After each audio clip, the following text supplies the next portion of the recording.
Hello, my name is Frank Chance, and I'm looking forward to meeting you and guiding you through Japan on your tour this summer.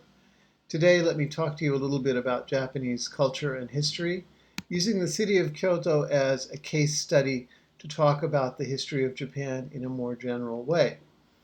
Let me start by saying irashaimase, welcome, welcome to Japan, welcome to Japanese studies. Irashaimase is the way we say welcome in modern standard Japanese. I could, since I'm in Kyoto right now as I'm recording this, equally well say oideyasu, welcome. Welcome to Kyoto, welcome to Japanese studies. You'll notice that it's a completely different set of words and reflects a regional variation in Japanese language. You may have heard from other sources that Japan is a very homogeneous nation where people are the same over the whole country. But in fact, there's a lot of difference between regions, between cities. There's difference in language, there are differences in food, there are differences in other kinds of culture as well.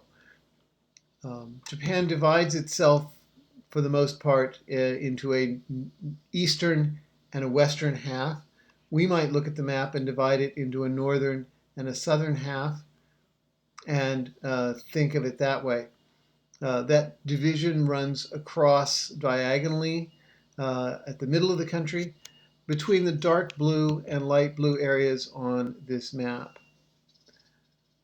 Kyoto lies in the dark blue area just south or west of that border. Tokyo is farther north in what we call the Kanto. Above that, to the north, is Tohoku, the region that you know from the great earthquake and tsunami of 2011. Above that is Hokkaido, part of Japan that only recently, in Japanese terms, that is to say in the 19th century, became officially a part of the rest of Japan.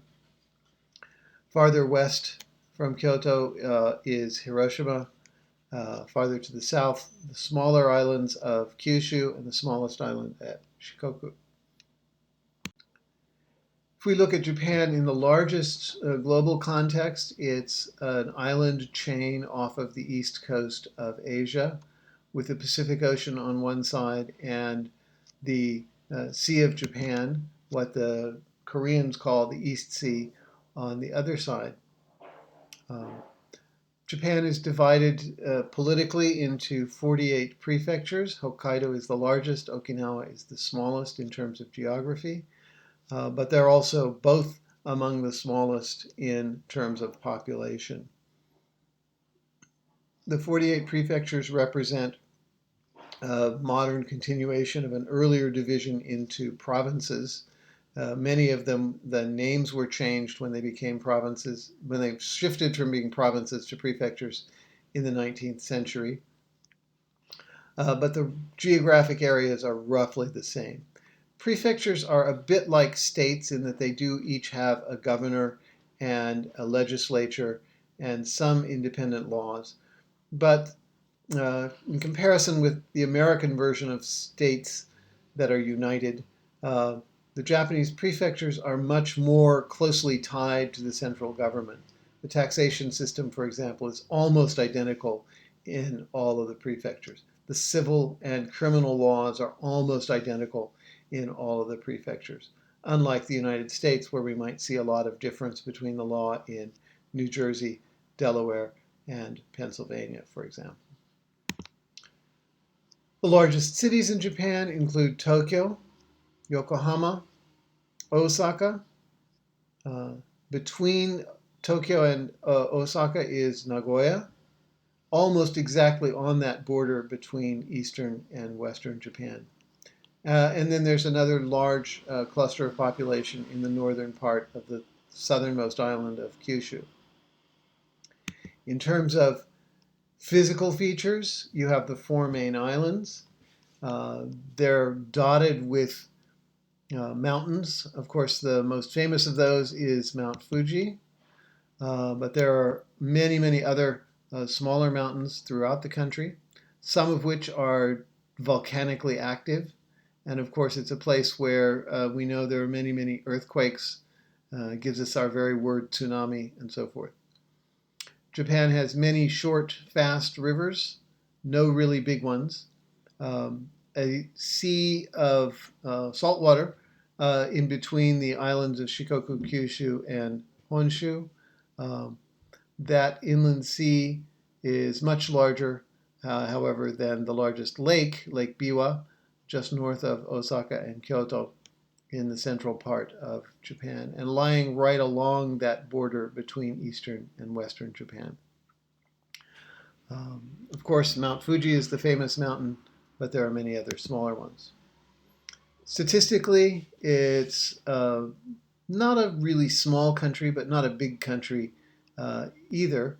Little smaller than California, about 4% of the area of the United States. The population of Japan, I used to say was about half the size of the United States. Now I say it's just over a third the size of the US. That's not so much because Japan has shrunk, although it's been shrinking a little bit for the past few years, but primarily because the United States has grown.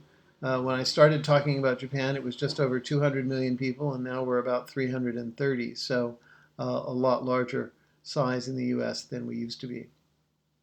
All of these statistics are brought together on the website by the Central Intelligence Agency. You may as well use it. We pay them to collect the intelligence. We may as well use what they tell us, even if we can't get all the information from them. Historically, Japan divides up into a series of relatively short periods. The longer ones are Heian and the early modern period. Unlike China, those periods in Japan are not named for different imperial families ruling the country. The same imperial line has been in power since at least the 4th century and possibly the 3rd century BC. The periodic names instead come from the locus of power. Even though there's an imperial family that runs throughout this time, it's not always the most powerful family in the country or the most powerful part of the government. So the early periods are imperially based up through Heian. Sometime in the Heian period, the power moves first from the royal family into the hands of the aristocracy, and then from the aristocracy into the hands of the military. The period that we call medieval sometimes, from the end of Heian in the 12th century through the 16th century, or even the beginning of the 17th century. That medieval period is dominated by warfare, by military families who are trying to run the whole country, struggling to move from provincial power into national level power. At the end of that period, there are 3 great figures that bring the country into unity: Nobunaga, Hideyoshi, and Ieyasu. Ieyasu of the Tokugawa family initiates the 250 years or so of the early modern period, ruled from Edo, the city that we today call Tokyo. That then is replaced by a modern period with at least nominally democratic government in the 1860s. Goes through periods of more and less democratic power between then and the present. The Japanese landscape is a beautiful one with fast-flowing streams and rivers, rocks, seashore, hills, mountains, forests over much of those mountains. Of course, Mount Fuji, but also many, many other beautiful places throughout the country. I'm actually ending this little show of landscape with a view out over the city of Kyoto, where we're going to be spending the next half hour or so talking about Japanese history through the light of that one city.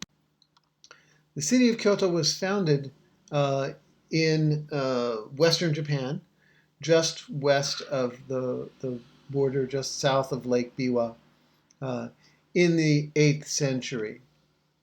There were complicated reasons why Emperor Kammu decided to move the capital from Nara, about 50 miles to the south and east of Kyoto.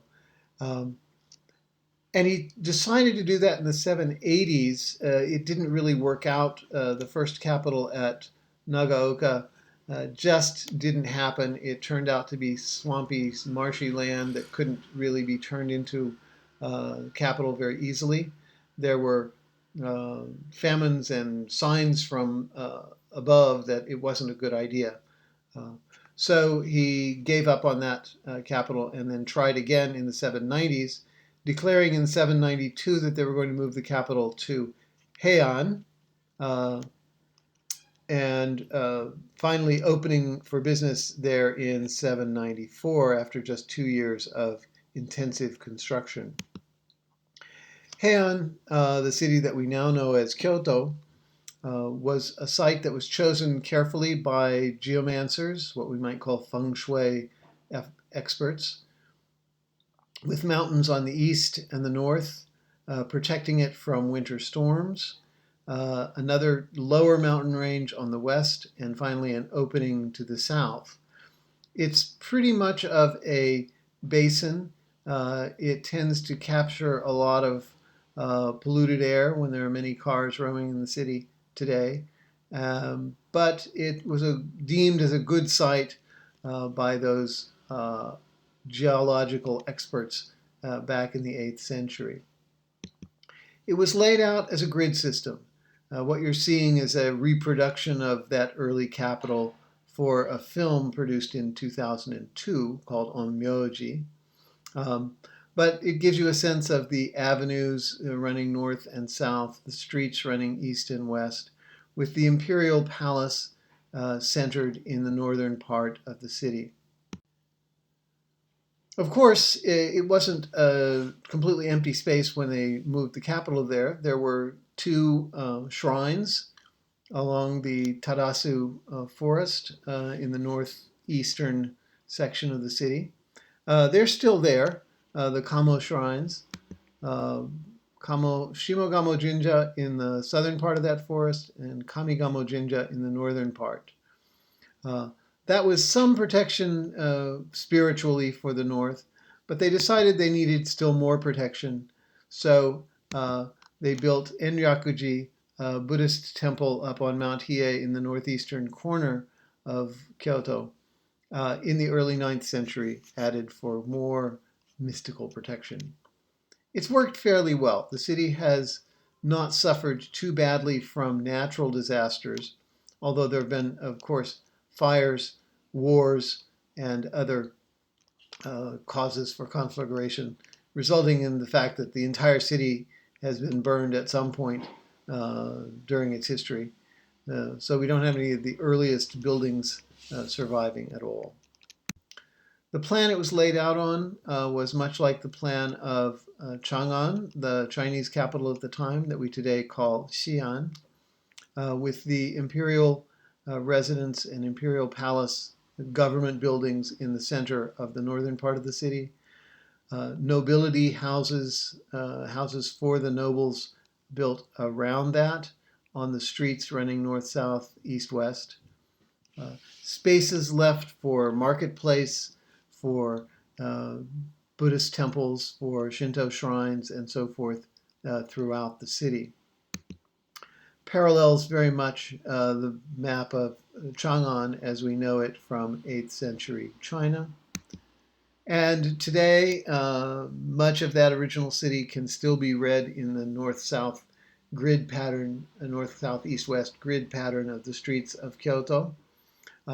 But notably, the city grew to the east into the eastern mountains, to some extent to the north, not much to the south or west until the beginning of the modern period when the marshes and the swamps down there could finally be effectively drained. That's the industrial part of the city where the railroad runs, as you can see from the map here. The Imperial Palace was destroyed in a big fire in 1788, reconstructed after that using money from the military government. The external areas of the palace were made public after the emperor moved out in the 1860s, made public in 1872 after he moved out in 1868. The original buildings were very much built along the Tang Dynasty Chinese model. Here you can see them recreated again from that film of 2002. But as time went by, they were destroyed mostly by fires and reconstructed somewhat differently uh, over the course of time. The Shishinden is the central ceremonial structure. It was the coronation hall, if you will, for the emperors up until 1868, when Emperor Meiji actually took his enthronement rights here and then moved to the city of Edo that we call today Tokyo. Here's a recreation of one of those ceremonies. Um, Around that are slightly less official buildings, the residence halls for the emperor and his wife and concubines. Uh, again, built in Chinese style but modified for Japanese taste. Uh, these buildings originally all had lacquered wooden floors that weren't covered with tatami mats. There were tatami placed only where an important person was going to sit or sleep. So most of the people had to sit on the hard wooden floor. Only the emperor or the highest ranking of the court ladies got to sit on the mats. And in fact, they were hidden behind curtains so that the courtiers, the nobles, could barely see them, sometimes could barely hear them as they spoke. As for the nobles, they lived in a slightly different style of architecture, what we call shinden buildings, buildings with modules to live in that were then separate from one another, several modules in a single structure. The modules connected by raised corridors covered to protect from wind and rain, and with garden spaces running in between and around all of the buildings.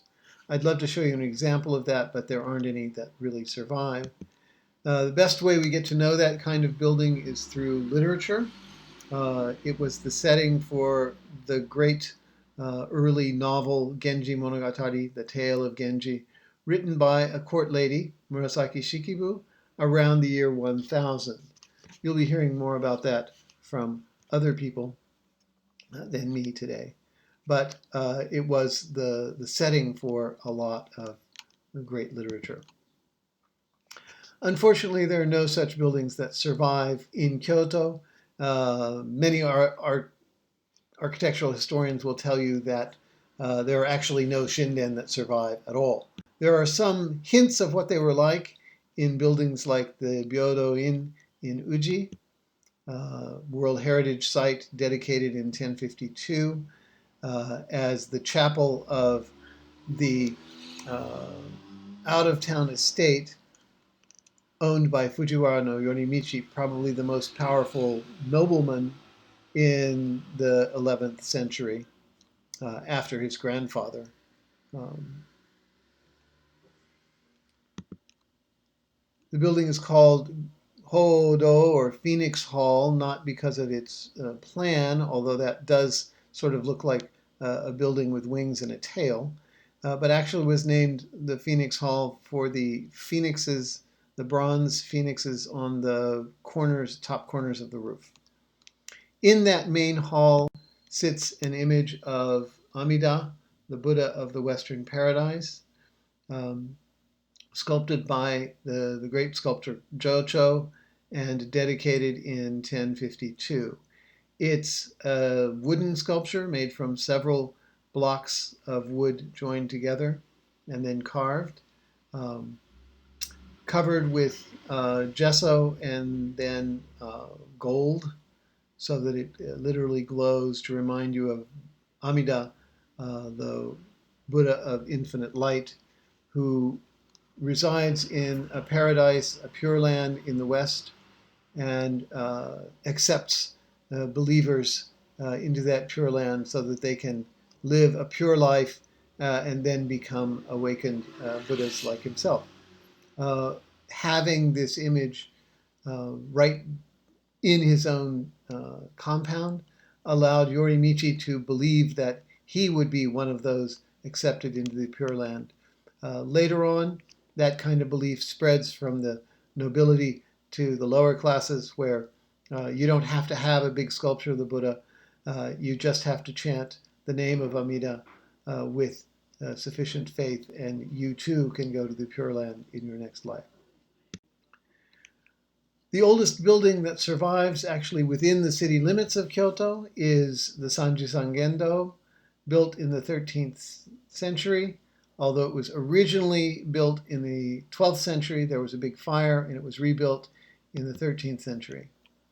Sanjusan Gendo means 33 bay hall. It's 33 bays wide and about 3 or 4 bays deep.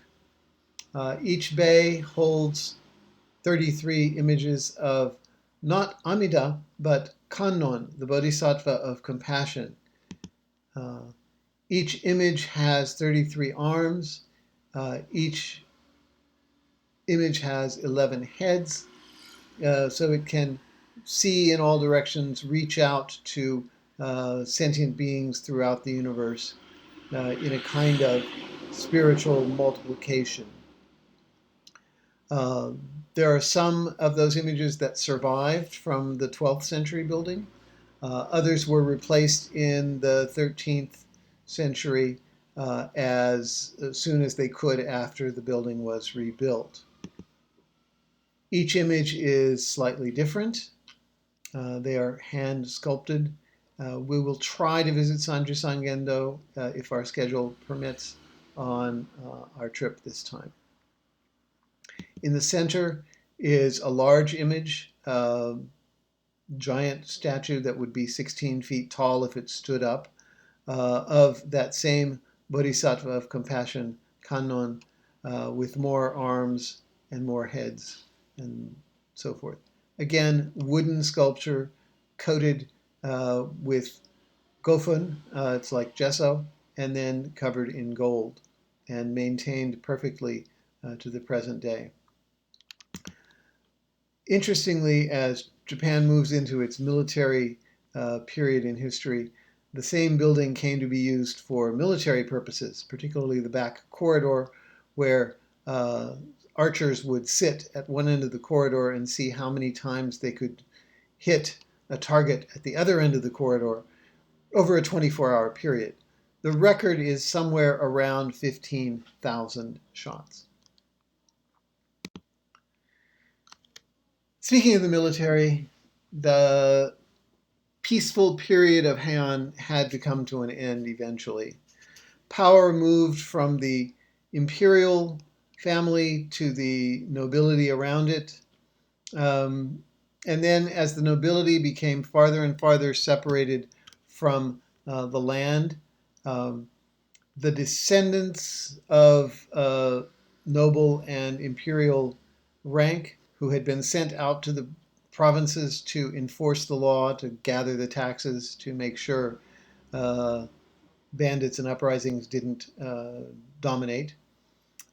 Those exiles, as it were, from the city became more and more militarized over the years until two great families or clans of military people arose in the provinces: the Taira family and the Minamoto family. Those two began to fight it out for ultimate power, for who could influence the emperor the most in the 1160s. And the Taira family won at first in 1156 and 1160. There were battles in the city of Kyoto that the Taira were dominant in. They did their best to wipe out the Minamoto family, but left many Minamoto descendants off in the provinces particularly. This is a suit of armor actually worn by one of the Taira nobles.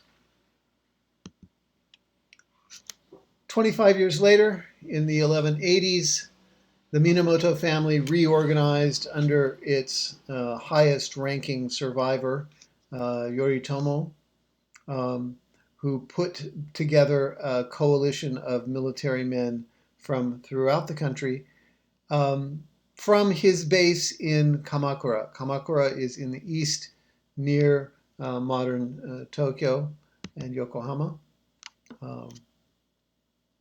If I had a cursor, I could show you where it is, but I don't. So it goes. Anyway, he ruled from Kamakura, and so we name the next period the Kamakura period. After the battles were over, the survivors of the Minamoto kind of felt that the spirits of the Heike, the spirits of the Taira family, needed to be placated. So those Minamoto or Genji patrons paid for the development of Heike Monogatari, the epic of the Taira family, telling the story of their rise and fall from the 1160s to the 1180s. That survives as a great work of lyric recitation, accompanied by music of the biwa lute, and continues to be performed even today. Well, the Kamakura government lasted for a while, but by the beginning of the 14th century, it was starting to fall apart, particularly after it was largely bankrupted by two attempted invasions from China into the area around Kyushu. In any case, the Minamoto family in Kamakura went into decline, was replaced in the 1330s by the Ashikaga family, actually the Ashikaga branch of the Minamoto family, whose power base, the Ashikaga, worked out of the Muromachi section of Kyoto. So power, at least nominally, returns to Kyoto under the Ashikaga, although they never very strongly held the whole country. During this period, each province, sometimes parts of each province, began to build up its own army with its own warlord and its own rivalries, although the Ashikaga nominally held control of that until the middle of the 16th century.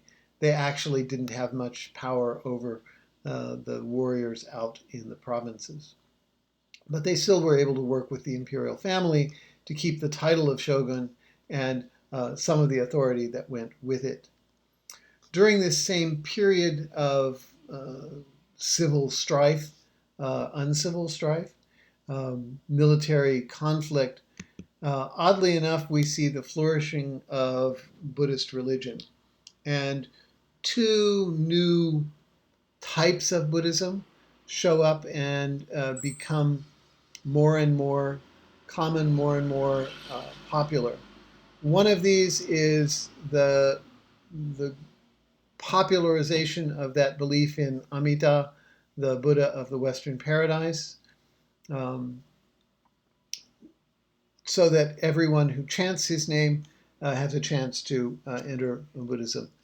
That Pure Land style of Buddhism is the type of Buddhism of the two largest sects in Japan today, the Jodo, or Pure Land sect, and the Jodo Shin, or True Pure Land sect. At the same time, a kind of opposite trend begins, and Japanese priests go to China and bring back a new kind of meditative Buddhism that emphasizes meditation above all else, and that becomes what we know as Zen Buddhism today. So on the one hand, the Pure Land sects, on the other hand, the Zen sects, both grow and flourish during this period of civil conflict. The arts, too, grow and flourish. The third Ashikaga warlord, Yoshimitsu, builds a compound in the northwestern section of Kyoto, where he builds this beautiful little pavilion coated with gold leaf. It's so sumptuous and so elegant. But it's not built as a Buddhist temple. It's built as a party house, really, more than anything else, a place to enjoy tea, to enjoy sake, to enjoy incense, to enjoy drama. Unfortunately, it was destroyed by fire in 1952 and immortalized by the novelist Yukio Mishima in his Temple of the Golden Pavilion. It was rebuilt in the 50s based on plans and photographs that survived and stands right beside a lake where during breaks in the party, the revelers could actually get on a boat and go out and float around the pond. It was also built in what had been a palace compound even before that. Coated with gold in 3 stories. A very beautiful little building. But unfortunately, the gold today looks just too bright for my taste. And it sometimes looks like a plastic model of a building, especially when they light it up at night. Ooh, that's enough. My taste is much more satisfied by its companion structure, the Silver Pavilion, on the east side of Kyoto, officially called Jishoji, and built in the 15th century by the 8th shogun in the Ashikaga family, Yoshimasa. You enter through a gate, through a long passageway between hedges that are way up over your head, and around the corner into a little Chinese garden style space, then through a tiny little door to reveal the actual Silver Pavilion. Now, it was never covered with silver the way the Golden Pavilion was covered with gold. Instead, we think that they, in the first place, ran out of money and didn't have the silver to cover it with. But in fact, if you go there early in the morning, particularly on a damp or misty morning, it looks quite silvery. It is also said to look very silvery under the moonlight, although I've never been in the compound at that hour.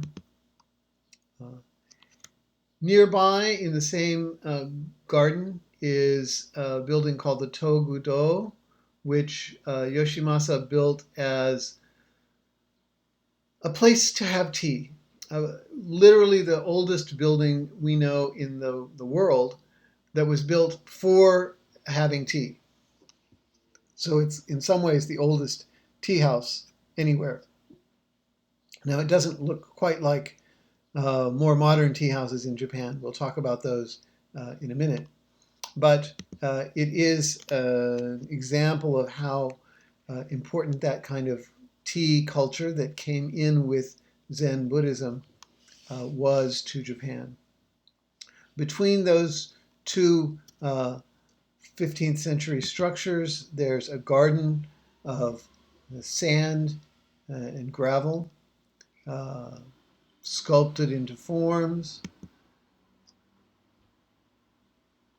patterned like waves that are said to have been repeated patterns since the 15th century, although I suspect there's been some change as time went on.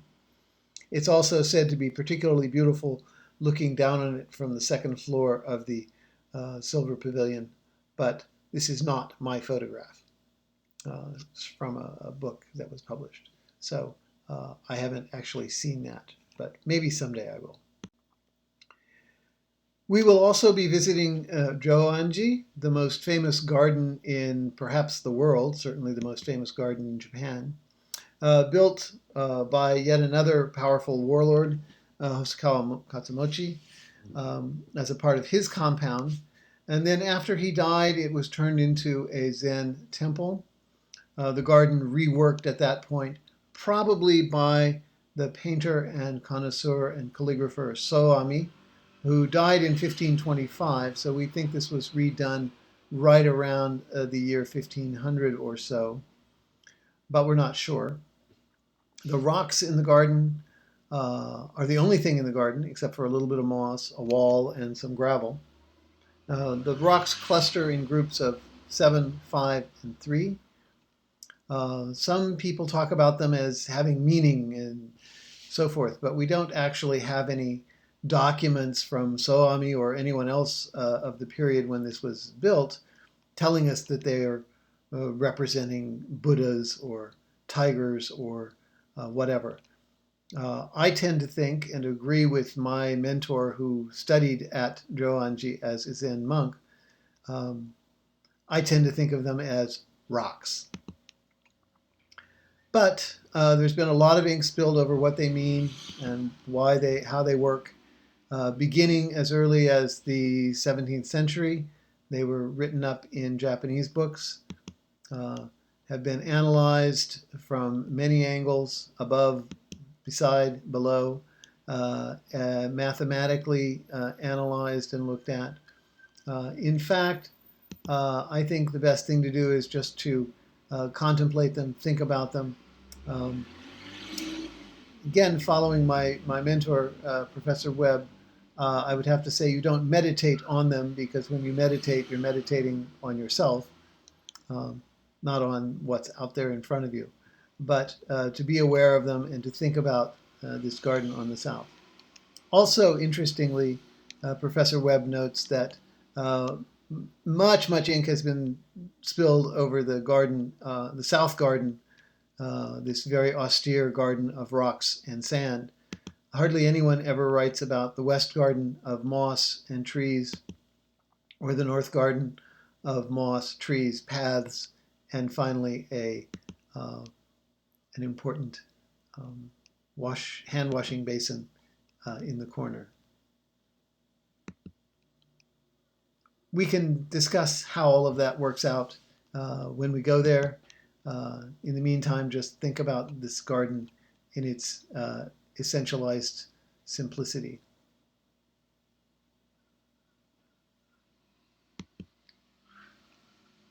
Maybe you can remember it when you get your ticket and we come back. In the 16th century, not the 17th, in the 16th century, the culture of tea became even more important to Japan. Tea masters like Senno Rikyu, who was born and raised in Sakai, part of Osaka today, but lived much of his life in Kyoto, studied Zen at Daitokuji in Kyoto, and became tea master to each of those three great political military figures who unified Japan in the 16th century: Nobunaga, Hideyoshi, and Ieyasu. Rikyu put tea together into the form that we know it today.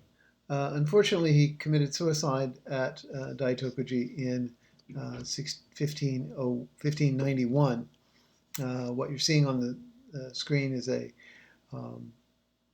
memorial service, tea created for him, tea utensils chosen to celebrate his the 400th anniversary of his death in 1991. Rikyu also helped to develop rakuware and to bring a number of the crafts of Kyoto to their perfected forms that survive to the present day.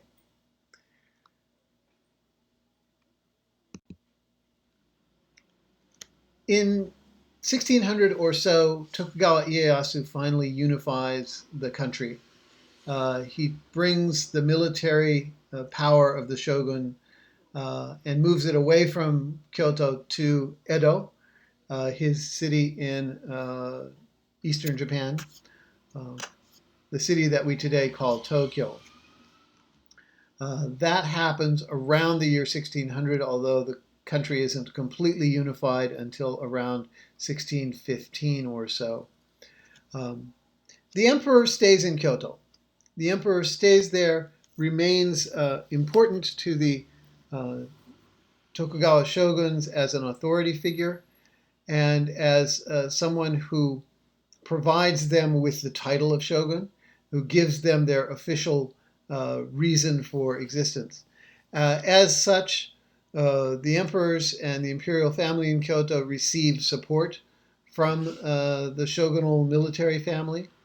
In addition, of course, the imperial bureaucracy, the aristocracy are still there and alive and well in Kyoto throughout the early modern period and providing cultural center for the country as well.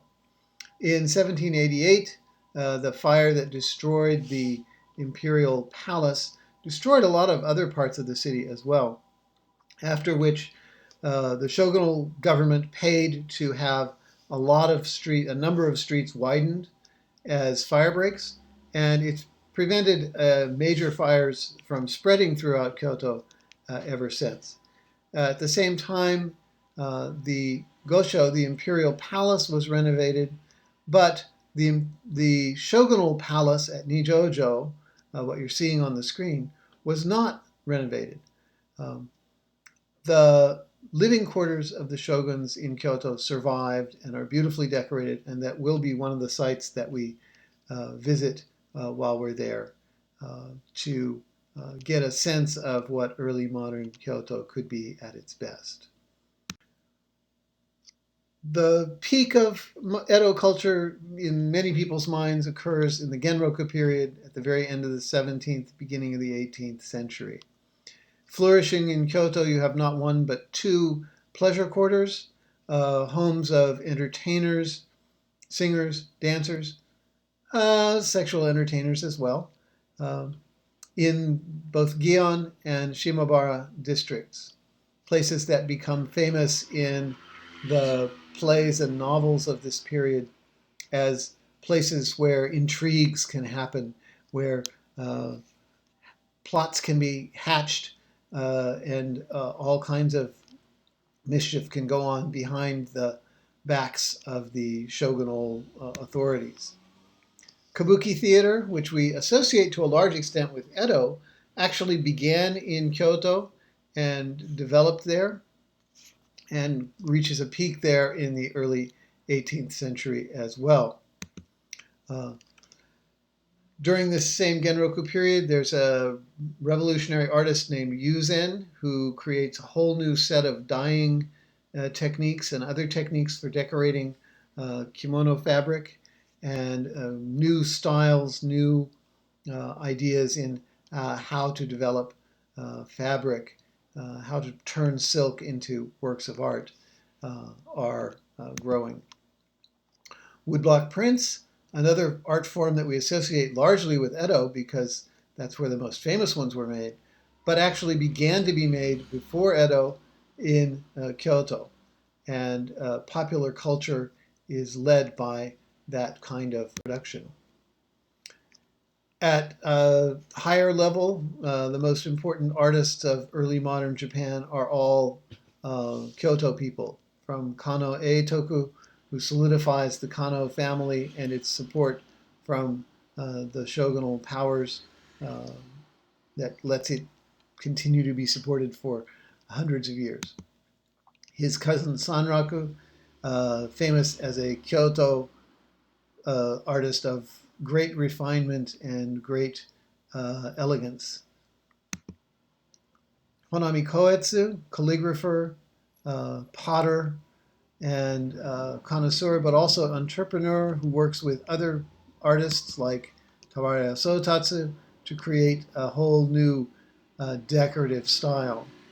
That decorative style is then inherited by Ogata Korin as a painter, and his brother Ogata Kenzan as a potter in the 18th century. Their art um, really provides one of the great decorative sides of Japanese culture to the present day. In parallel, a little later in the 18th century, we get the work of naturalist painters like Maruyama Okyo, with his very intense observation of the real world, that's then put down into paint that's as naturalistic and as decorative as any of the work of, say, James Audubon in the West. Uh, or Ito Jakuchu, currently enjoying a great boom in popularity and an equally intense viewer of nature, which he then records and captures in delicately decorative forms. At the same time, a third strain, another strain in Kyoto art, is that of Chinese ink art, painting that's reflects not the exterior nature and the exterior um, appearance of objects, but the interior, the feelings, the spirit of the painter expressed in abstract forms through paint. People like Ike no Taiga, the great literati painting master, or his wife Tokuyama Gyokuran, who were celebrated in a big exhibition in Philadelphia just a couple of years ago.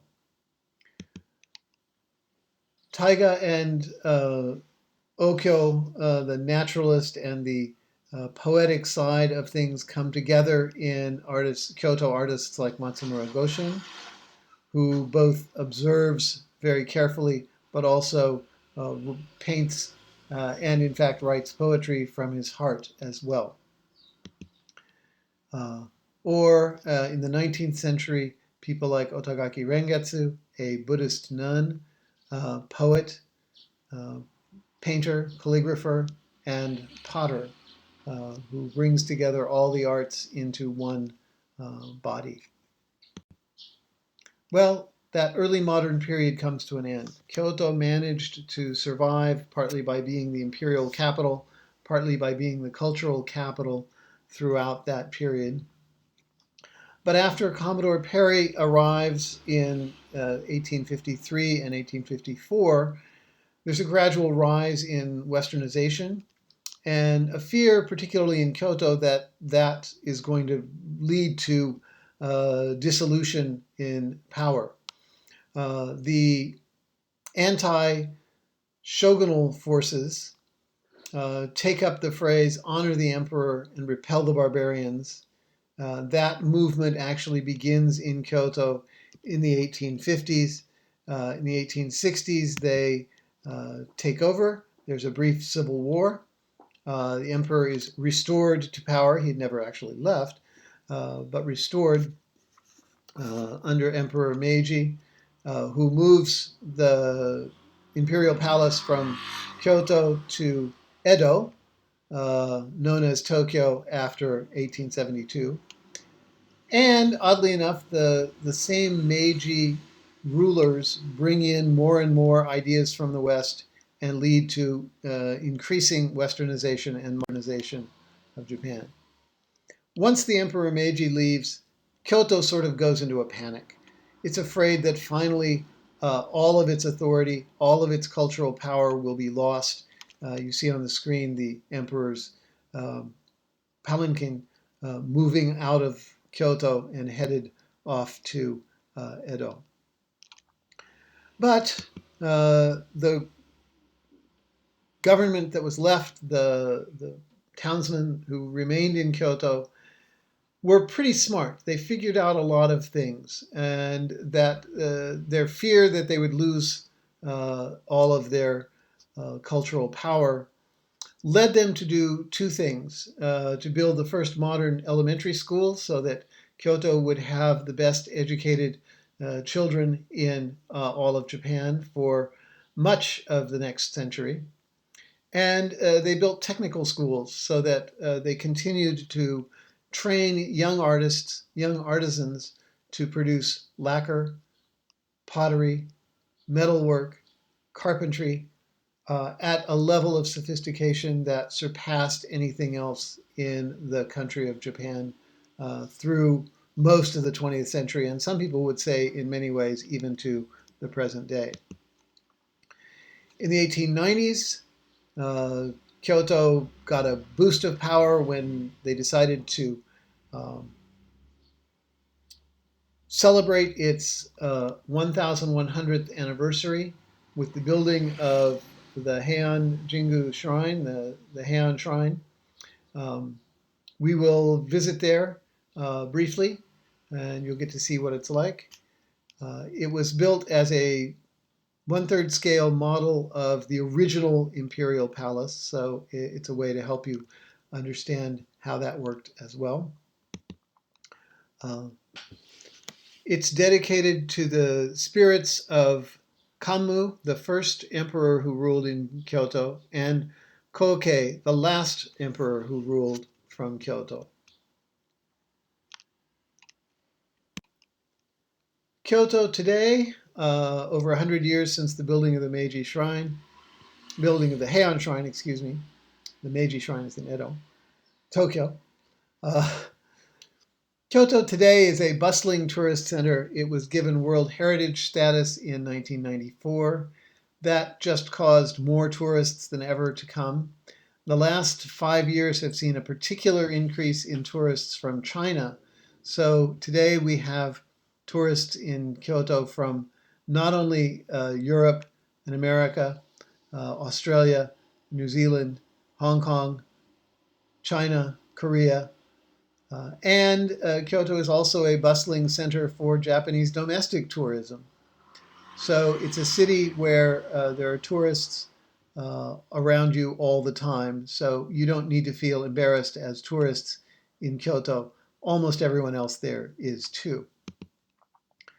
It's a place where architecture of the early periods survives, along with early modern architecture from the Meiji period, and even contemporary buildings like Kyoto Station, again opened in 1994, the same time as the World Heritage celebration, and quite controversial as it replaced a very traditional train station with its modern, open, postmodern kind of structure. Here's the inside. Traditional arts and crafts are maintained at a high level in Kyoto. We have the Nishijin textile workshops that still produce some of the most beautiful fabrics in the world. Kiyomizu and Rakuware ceramics are throughout the city, particularly in their own regional areas of the city, like Kiyomizu. The Gion area continues to be a place of great performance tradition. Um, just don't call these nice ladies geisha, because that's not a word we use very much in Kyoto. These are maiko, dancing girls. If they survive their dancing career and grow into singers and teachers as well, they will be called geiko as opposed to maiko, not geisha. Kyoto has its own places where they make incense, paper, tea, pickles, sweets, other kinds of food. In fact, Kyoto food is um, distinct from the food in any other part of the country. It's sweeter and more subtle than anything you can get in Tokyo or Osaka, with the exception of the restaurants in Tokyo and Osaka that are branches of Kyoto restaurants, and thus bring the Kyoto flavors to the rest of the country. That brings us to modern Kyoto and the rest of the country. We'll be visiting a number of other places during our trip. We will go to Narita. We'll arrive there by plane at the great airport there. We'll go in to Tokyo and see the biggest city in Japan, one of the largest cities in the world, if you include all of its suburbs, um, and be visiting a lot of important people while we're there and learning a lot of things. Um, then we'll go south and west to Matsuyama to visit the hot springs spa at Dogo. Just one night in Matsuyama, and then we're on to Hiroshima to visit the sites associated with the atomic bomb and to actually visit one of the three most important business cities in all of Japan, along with Tokyo and Osaka. Hiroshima is a great regional center. We'll finish our tour after going to Kobe and visiting the port and getting a sense of what that city is like and how it has recovered from the 1995 earthquake. Once again, out of Tokyo, we'll visit the shrines at Nikko, dedicated to Tokugawa Ieyasu, the last of the three great unifiers of early modern Japan. That gives you a bit of a nutshell of our tour. Hopefully, you'll be able to make sense out of it, and I haven't bored you completely to death with this presentation. O kini, that's thank you in Kyoto dialect. Arigatou gozaimasu, that's thank you in standard Japanese. Thank you for your attention. I hope this is useful. If you have any questions, please feel free to send me an email. I'm at chancefl, CHANCEFL, at gmail.com. Thank you, and I look forward to meeting you in just a few weeks at Narita.